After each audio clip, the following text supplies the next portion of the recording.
దేవుని యందు ప్రియమైన జనాంగమా, మార్నింగ్ మన్నా వీక్షిస్తూ ఉన్న ప్రతి ఒక్కరికి ఈ ఉదయకాల సమయమున దేవుని యొక్క పేరట ప్రేమ వందనములు తెలియపరుస్తూ ఉన్నాము. మరొక నూతనమైన దినములోనికి మనము ప్రవేశించగలిగినట్లుగా ప్రభు ఇస్తూ ఉన్న సహాయతను జ్ఞాపకము చేసుకుంటూ ఆయన పరిశుద్ధ లేఖనములలో ఆయన మనకు దయచేసిన అనేకమైన నిబంధనలను స్మరణ తెచ్చుకుంటూ ఆయన ఇచ్చిన మాటలను మనము నిత్యము జ్ఞాపకము చేసుకుంటూ మనము మార్నింగ్ మన కార్యక్రమమును ప్రారంభించుకుందాము. ప్రార్థన ద్వారా దేవుని యొక్క సహాయత కోరుకుందామండి. ప్రార్థన చేసుకుందాము. మహిమగల రాజా, దేవాది దేవ, మీ పరిశుద్ధమైన నామమును తలచుకుంటూ మీ ఉన్నతమైన ఆశ్చర్యమైన కృపా కనికరమును జ్ఞాపకము చేసుకుంటూ మీరు మా నిమిత్తము ఆ సిలువలో చేసిన గొప్ప త్యాగపూరితమైన ప్రేమను బట్టి మిమ్మలను స్తుతిస్తూ ఉన్నాము తండ్రి, మిమ్మలను గణపరుస్తూ ఉన్నాము తండ్రి. మీరు మమ్మలను పిలుచుకున్నారు, స్థిరపరుచుకున్నారు, రక్షించుకున్నారు, సంఘములో జోడించి ఆత్మీయమైన తలంపుల చేత మా అంతరంగమును నింపిన విధానమును బట్టి మిమ్మలను స్తుతిస్తూ గణపరుస్తూ ఉన్నాము. ఉదయకాల సమయమున కొద్ది నిమిషాల పాటు వాక్యమును ధ్యానం చేయబోతూ ఉండగా వాక్యములో నుండి మీరు మాతో మాట్లాడండి, దర్శించండి. నేరుగా స్పష్టముగా మాకు కావలసిన వర్తమానం దయచేయమని కోరుకుంటూ ప్రభు యేసుక్రీస్తు యొక్క పరిశుద్ధ నామమున ప్రార్థిస్తున్నాము పరిశుద్ధపు తండ్రి, ఆమేన్. ఆమేన్. మార్నింగ్ మన కార్యక్రమానికి అందరినీ ఆహ్వానిస్తూ మనకు కలిగిన దేవుని యొక్క గొప్ప తనములో నుండి ఒక ఉన్నతమైన నిరీక్షణతో కూడుకొని ఉన్న ఒక మాట ఏమిటి అనగా, ప్రభువు రాబోతూ ఉన్నాడు అన్న మాట. మనకు కలిగిన ప్రభువు మనలను మరలా ఆయన చెంతకు తీసుకొని వెళ్ళటానికి రాబోతూ ఉన్నాడు. మనకు కలిగిన ప్రభువు మన పట్ల ఒక గొప్ప ప్రణాళిక, ఆలోచన కలిగి కొద్ది కాలము మనము ఈ భూమి మీద నివసించిన తరువాత ఆయన యొక్క సన్నిధిలోనికి తీసుకొని వెళ్ళాలి అన్న ఆలోచన కలిగిన దేవుడు మనకు ఉన్నాడండి. ఆయన మొదటి రాకడను అనేక మంది ఈ లోకంలో చూసినట్లే ఆ ప్రభు యొక్క రెండవ రాకడను కూడా అనేక మంది చూడబోతూ ఉన్నారు. ఆయన మధ్యాకాశంలోనికి రాబోతూ ఉన్నాడు. ఆయన యొక్క మొదటి రాకడను అనేక మంది ఈ లోకంలో ఏ విధముగా అయితే చూశారో ప్రభు యొక్క రెండవ రాకడను కూడా అనేక మంది చూడబోతూ ఉన్నారు. ఆయన వచ్చిన తర్వాత ఏమి జరుగుతుంది? ఆయన వచ్చిన తర్వాత భూమి ఏ విధముగా ఉండబోతూ ఉన్నది? భూమి మీద ఉన్న పరిస్థితి ఏమిటి? ఈ భూమి అప్పుడు ఏ పరిస్థితుల్లోనికి నెట్టబడిపోతూ ఉన్నది? అలాగుననే ఆయన ఎవరిని ఆయన సన్నిధిలోనికి తీసుకుని వెళ్ళబోతూ ఉన్నారు అన్న విషయములు అన్నీ మనము పరిశుద్ధ గ్రంథంలో, ప్రకటన గ్రంథము, అలాగుననే కొన్ని పత్రికలు చదివితే చాలా స్పష్టముగా మనకు అర్థమవుతూ ఉన్నాయండి. అందుకనే మనము పరిశుద్ధ గ్రంథంలో నుంచి ఫిలిప్పీలకు రాసిన పత్రిక 4వ అధ్యాయము 5వ వచనమును మనము చూస్తూ ఉన్నాము. 5వ వచనము, మీ సహవాసమును సకల జనులకు తెలియబడనీయడి, ప్రభువు సమీపముగా ఉన్నాడు. ప్రభువు సమీపముగా ఉంటూ ఉన్నాడు. ఫిలిప్పీలకు పౌలు పత్రిక రాస్తూ మొట్టమొదటిగా స్థిరమైన విశ్వాసుల వలె మీరు ఉండాలి అని వారికి గుర్తు చేశారు. అలాగుననే మీరు దేవుని మీద నిరీక్షణ మోపే విశ్వాసులుగా ఉండాలి అని చెబుతూ ఉన్నాడండి. క్రీస్తు మీద నిరీక్షణ ఉంచిన ఆత్మల వలె, సంఘము వలె మీరు దినదినము ఎదుగుతూ ఉండాలి. ఆయన మీద నిరీక్షణ, వేటి మీద మనము నిరీక్షణ పెట్టేవారముగా ఉండాలి? ఆయన మీద నిరీక్షణ సరే, అయితే ఏ విషయాల్లో మనం ఆయన మీద నిరీక్షణ ఉంచాలి అంటే నా ప్రభువు మళ్ళా ఈ లోకములోనికి ఆకాశములో నుండి దిగి రాబోతూ ఉన్నాడు. ఆయన వచ్చి నన్ను కూడా ఆయనతో తీసుకుని వెళ్తాడు. ఆయన ఉండు స్థలములో, ఆయన ఉండు చోటులోనికి నన్ను కూడా ఆ ప్రభువు ఆహ్వానిస్తూ ఉన్నాడు. ఆయన ఉన్నతమైన స్థలములో ఉన్నాడు. ఆయన శ్రేష్టమైన స్థలములో ఉన్నాడు. నిత్యము కోట్లాది దేవదూతల చేత స్తుతిగానములు పొందుకుంటూ ఉన్నాడు. 24 పెద్దల చేత మహిమపరచబడబోతూ ఉన్నాడు. నిత్యము అటువంటి మహిమా సింహాసనములో ఉన్నతమైన స్థానములో స్థితిలో ఉండిన ప్రభువు ఈ దినమున నా కొరకు ప్రభువు రాబోతూ ఉన్నాడు. ఆయన మన కొరకు రాబోతూ ఉన్నాడు. ప్రతి ఒక్క మనుష్యుని రక్షింపబడిన ఆత్మలను ఆయన తన సన్నిధిలోనికి తీసుకొని వెళ్ళబోతూ ఉన్నాడు అని పౌలు తెలియపరుస్తూ ఉన్నాడండి. అందుకనే ప్రభువు సమీపముగా ఉన్నాడు అంటూ ఉన్నాడు. 1వ శతాబ్దము నుండి ఆయన ఆరోహణుడైన తరువాత నుండి 33.5 సంవత్సరాల తర్వాత నుండి ఆయన వస్తాడు అని అనేక మంది ఎదురు చూస్తూ ఉన్నారండి. అప్పటి నుండి విశ్వాసులు, క్రైస్తవులు ఆయన రాకడ కొరకు ఎదురు చూస్తూ ఉన్నారు. ఆయన మధ్యాకాశంలోనికి రాబోతూ ఉన్న దేవుడు, ఆయన తన దూతలతో రాబోతూ ఉన్న దేవుడు, తన యొక్క పరిశుద్ధులతో రాబోతూ ఉన్న దేవుడు, ఆ ప్రభువు తీర్పు తెచ్చటానికి రాబోతూ ఉన్న దేవుడు, ఆ ప్రభువు తన జనాంగము కొరకు వస్తూ ఉన్నాడు. ఆయన రాకడను గురించి క్రైస్తవులు మాత్రమే ఎదురు చూడలేదు, కానీ హెబ్రీలు కూడా ఎంతో ఎదురు చూస్తూ ఉన్నారండి. హెబ్రీ జనాంగము, యూదులు కూడా ఆ ప్రభు యొక్క రాకడ కొరకు, మా కొరకు రాజు వస్తూ ఉన్నాడు, మెస్సయ్య రాబోతూ ఉన్నాడు, ఆయన మమ్ములను మాకు ఉండిన అనేకమైన సమస్యల నుండి మమ్ములను విడుదల చేస్తాడు, స్వతంత్రుల్ని చేస్తాడు. ఆ ప్రభువు వచ్చిన తర్వాత ఒక రాజ్యమును స్థిరపరుస్తాడు, ఆయన మెస్సయ్య రాబోతూ ఉన్నాడు అని వారు కూడా ఎదురు చూస్తూ ఉన్నారు. ఈ దినమున కూడా రక్షింపబడిన ప్రతి ఆత్మకు ఒక గొప్ప నిరీక్షణ ఉన్నది, ఒక గొప్ప విశ్వాసము ఉన్నది. ఏమిటి అంటే, నా ప్రభువు వచ్చిన తరువాత నాకు సంపూర్ణమైన విడుదల, విమోచన ఉన్నది. నా ప్రభువు వచ్చిన తరువాత నాకు సంపూర్ణమైన సంతోషము, సమాధానము దేవుని యొక్క సన్నిధిలో ఉన్నది. కనుక ఈ కాలము కొద్ది సమయమే. ఈ లోకం మీద జీవించే ఈ కొద్ది కాలము నేను ఆయన మీద నిరీక్షణ మోపి నేను ఎదురు చూస్తూ ఉన్న విశ్వాసుల వలె ఉండాలి అని ప్రతి ఒక్క క్రైస్తవుడు, ప్రతి ఒక్క విశ్వాసి కోరుకునే వారముగా ఉండాలి.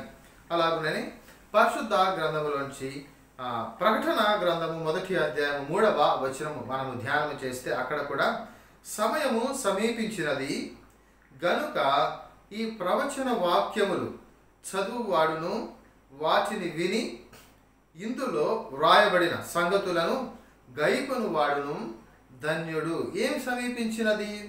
సమయము సమీపించినది. ఎవరికండి సమయము సమీపించినది? ఎవరి గురించి మాట్లాడుతూ ఉన్నాడు? ఎవరు సమయము సమీపించినది? యేసుక్రీస్తు ప్రభువు వచ్చే సమయము సమీపించినది. ఆయన యొక్క రాకడ సమయము దగ్గరగా ఉన్నది. ఆ ప్రభు యొక్క రాకడ కొరకు ఎదురు చూస్తూ ఉన్నాం.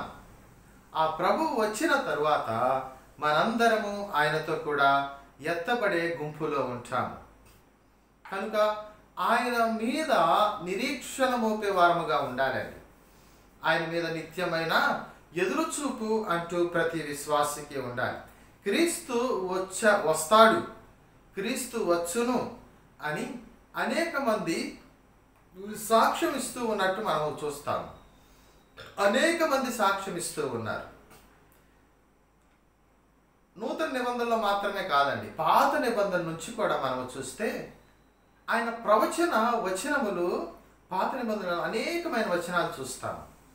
ప్రభు యొక్క రెండవ రాకడ గురించి, ఆయన వచ్చిన తర్వాత ఏమి జరుగుతాయి, జకరయ్య, జర్మయ్య ఆ గ్రంథాలు మనము ధ్యానం చేస్తే చాలా స్పష్టముగా ఆయన వస్తూ ఉన్న సమయం ఏమిటి, వచ్చిన తర్వాత ఏం జరగబోతూ ఉన్నది, ఆ భూమి యొక్క పరిస్థితి ఏమిటి, పరిశుద్ధుల యొక్క పరిస్థితి ఏమిటి, రక్షింపబడిన వారు ఏ స్థితిలో ఉంటారు, ఎక్కడికి వారు తీసుకుని వెళ్ళబడతారు అన్నవి అన్నీ చక్కగా స్పష్టంగా వివరించబడ్డ ఉన్నవి.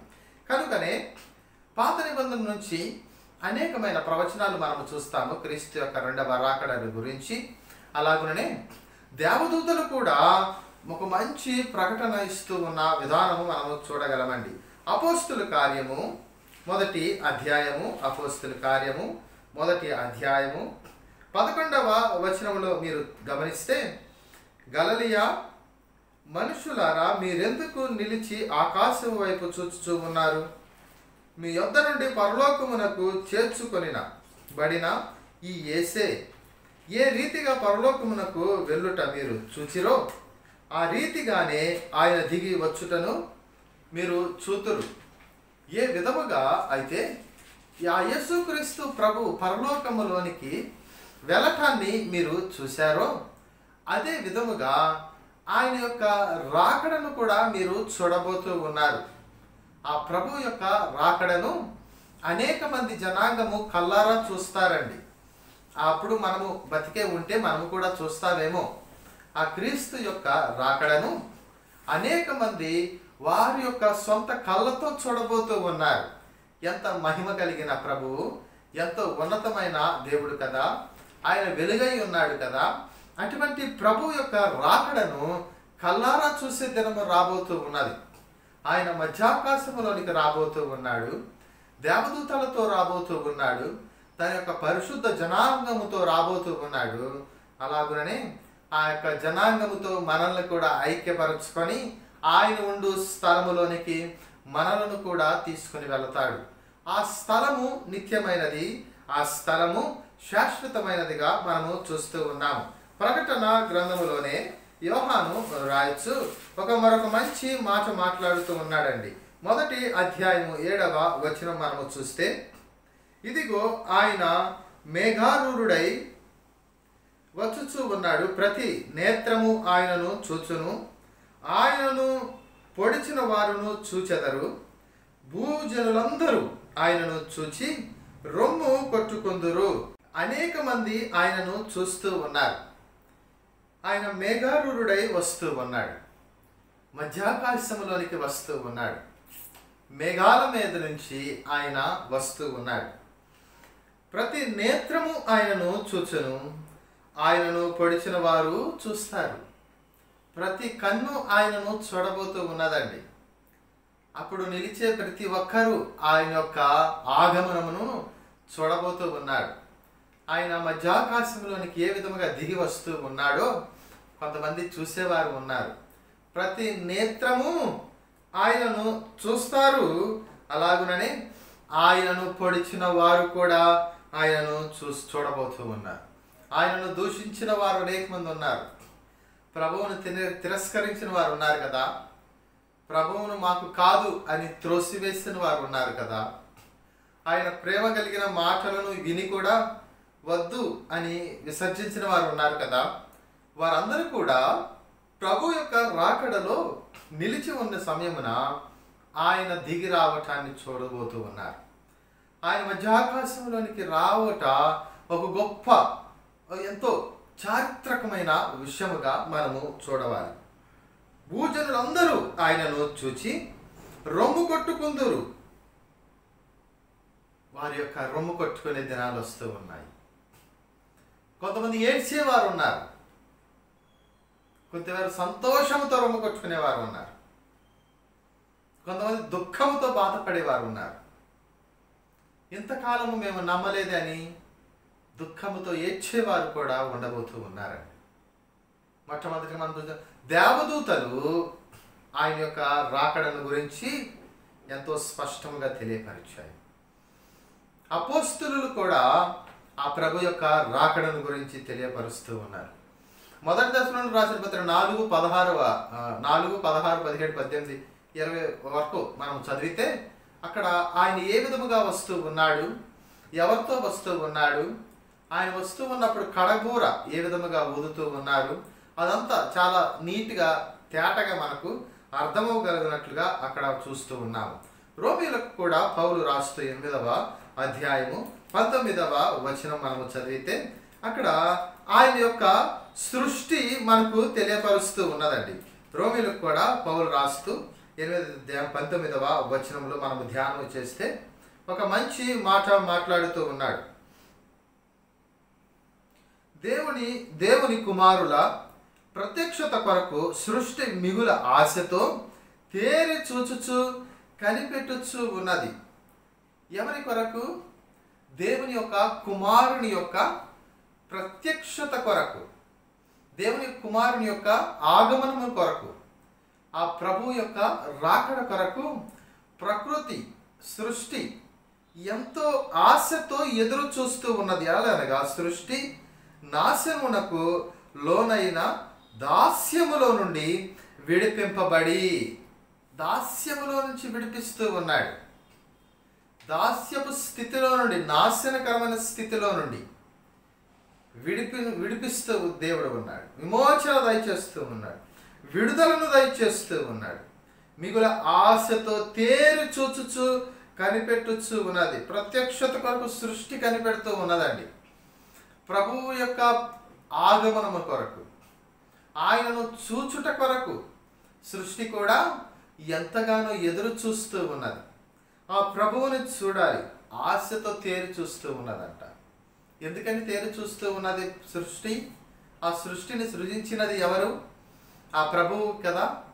ఒక వాక్కు చేత ఆ సృష్టిని నిర్మించిన నిర్మాణకుడు కదా. ఆయన యొక్క సృష్టి ఆయన కొరకు ఎదురు చూస్తూ ఉన్నది. దేవదూతలు చెప్పారు ప్రభు వస్తూ ఉన్నారు అని, అపోస్తులు చెప్పాడు ప్రభు వస్తూ ఉన్నారు అని. ఈ రోమీలకు రాస్తూ ఆ సృష్టి కూడా ఆ ప్రభు యొక్క రాకడ కొరకు ఎదురు చూస్తూ ఉన్నది.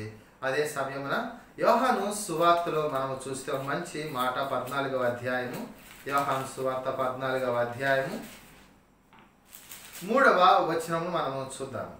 నేను వెళ్ళి మీకు స్థలము సిద్ధపరిచిన ఎడల నేనుండు స్థలములో మీరును ఉండులాగున మరలా వచ్చి నా యొద్ద నుండుటకు మిమ్మును తీసుకొని పోదును. ఎవరు మాట్లాడాడు ఈ మాట? ఎవరు మాట్లాడుతూ ఉన్నారు? ప్రభు మాట్లాడుతూ ఉన్నారు. ప్రభు ఏమంటూ ఉన్నాడండి?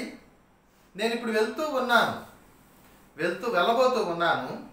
నేను వెళ్ళిన తర్వాత ఒక ఆదరణకర్తను మీ దగ్గరికి పంపిస్తాను. అలాగుననే నేను ఎందుకు వెళ్తూ ఉన్నాను? ఎక్కడికి వెళ్తూ ఉన్నాను? నా తండ్రి నిలుచు స్థలములోనికి నేను వెళుతూ ఉన్నాను. అలాగునే ఆ స్థలములో మీ కొరకు స్థలము సిద్ధపరచడానికి నేను వెళ్తూ ఉన్నాను అని మాట్లాడాడండి.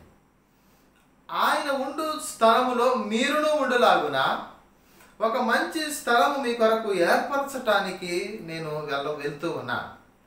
నేను మరలా వస్తాను.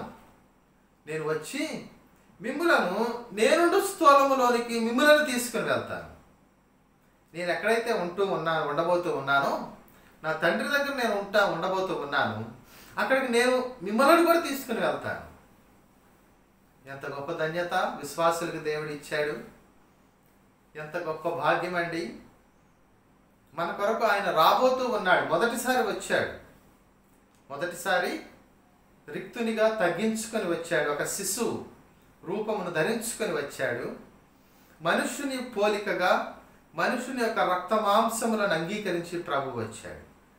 ఆ శిలువలో ఆయన యొక్క రక్షణ క్రియ కార్యము జరిగించి మానవుని కొరకు బలి అర్పణ ఆయన చేసి మనలను విమోచించటానికై, విడుదల దయచేయటానికై మృత్యుంజయుడు తిరిగి లేచి ఆరోహణుడై దేవుని యొక్క సన్నిధిలోనికి ప్రభువు చేరుకొని ఉన్నారు.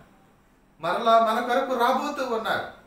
రక్షింపబడిన ఆత్మల కొరకు, విమోచింపబడి విడుదల పొందిన ఆత్మల కొరకు, ఆయన మార్గమున నడిచే నమ్మకస్తుల కొరకు ఆ ప్రభువు రాబోతూ ఉన్నాడు. మరలా మన కొరకు ఒక మంచి స్థలము ఆయన సిద్ధపరిచాడు. మనందరినీ ఆయన ఉండు స్థలములోనికి, నేనుండు స్థలములో మీరును ఉండులాగున మీ కొరకు నేను మరలా వస్తూ ఉన్నాను అంటూ ఉన్నాడండి. మన కొరకు స్థలము సిద్ధపరిచాను. ఆ స్థలములో మనము శాశ్వతముగా ఆయన యొక్క సన్నిధిలో ఉండబోతూ ఉన్నాము. ఇదొక గొప్ప ధన్యతగా మనము చూడవలసిన పని ఉన్నది. అలాగనే క్రీస్తు వచ్చే ముందు లోకములో జరిగే కొన్ని సూచనలు మనము చూద్దాము. అలాగనే ప్రభువు తిరిగి రాబోచు ఉన్నాడు కనుక మన జీవితము ఏ విధముగా సంసిద్ధపరచుకోవాలి అన్న విషయమును కూడా మనము వచ్చే దినాల్లో మనము ధ్యానం చేయటానికి ప్రయత్నిద్దాం. ఎప్పుడైతే ప్రభు యొక్క రాకడను గురించి, ప్రభు యొక్క ఆగమనమును గురించి పరిశుద్ధ గ్రంథములో ఆది కాండము నుండి ప్రకటన గ్రంథము వరకు మొత్తం మీద 260 అధ్యాయాలలో ప్రభు యొక్క రాకడను గురించి చాలా స్పష్టముగా తెలియపరుస్తూ ఉన్నారండి.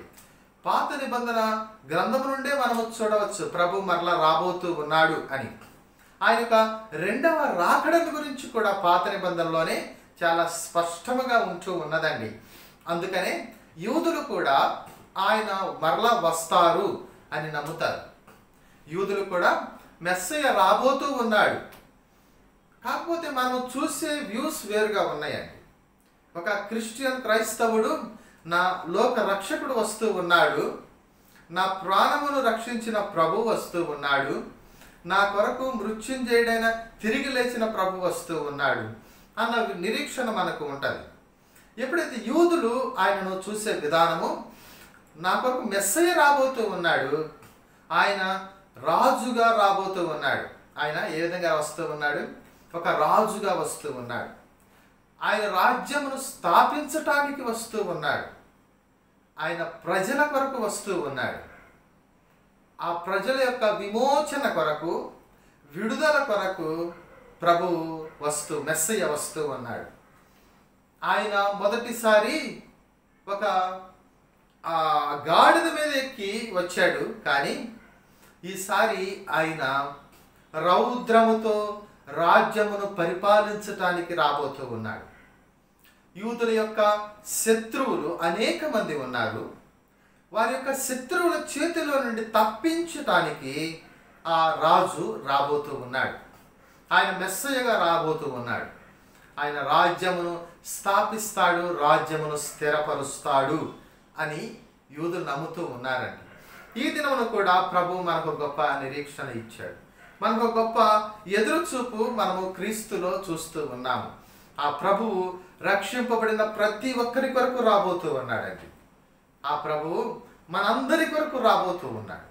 పాత నిబంధన గ్రంథంలో సుమారుగా మొత్తం మీద ఆ అన్ని గ్రంథాలు మనము చూస్తే 260 అధ్యాయాల్లో ఆ క్రీస్తు కొరకు, క్రీస్తు యొక్క రాకడను గురించి చాలా స్పష్టంగా వివరించారు.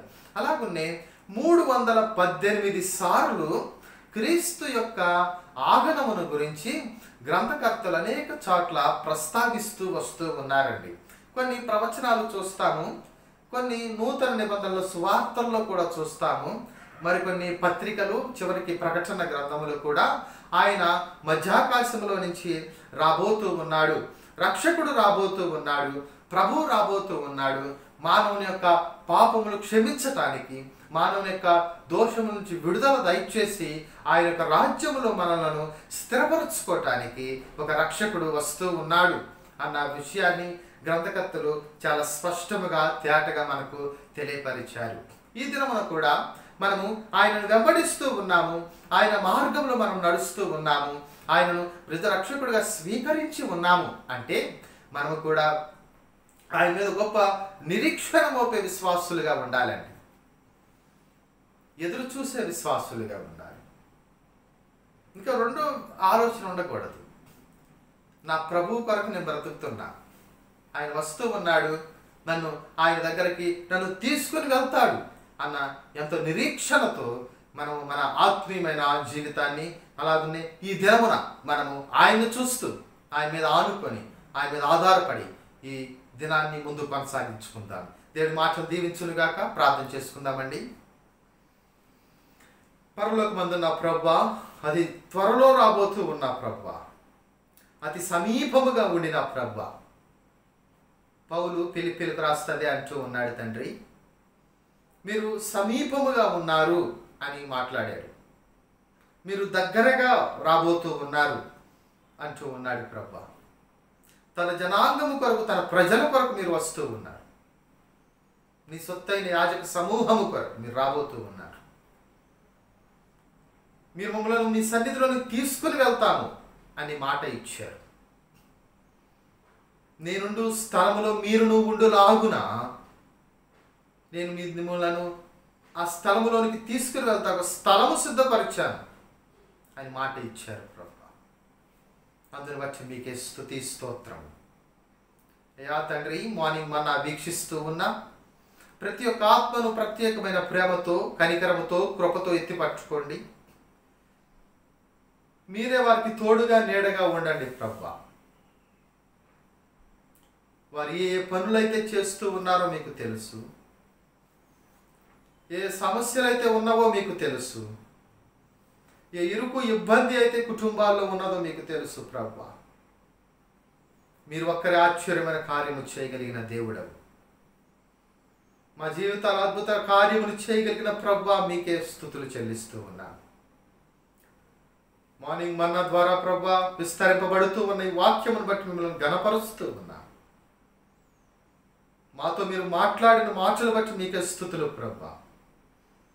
రాబోతూ ఉన్న క్రీస్తు మీద ఆలోచన ఉంచాలి అన్న మాట చేత మీరు మమ్మల్ని ఆదరించారు. ఈ దినమంతయు మీ మీద నిరీక్షణతో మేము ముందు కొనసాగింపబడే కృపా ధన్యత దయచేయమని కోరుకుంటూ యేసుక్రీస్తు యొక్క పరిశుద్ధ నామమున ప్రార్థిస్తున్నాము పరిశుద్ధపు తండ్రి. ఆమేన్, ఆమేన్.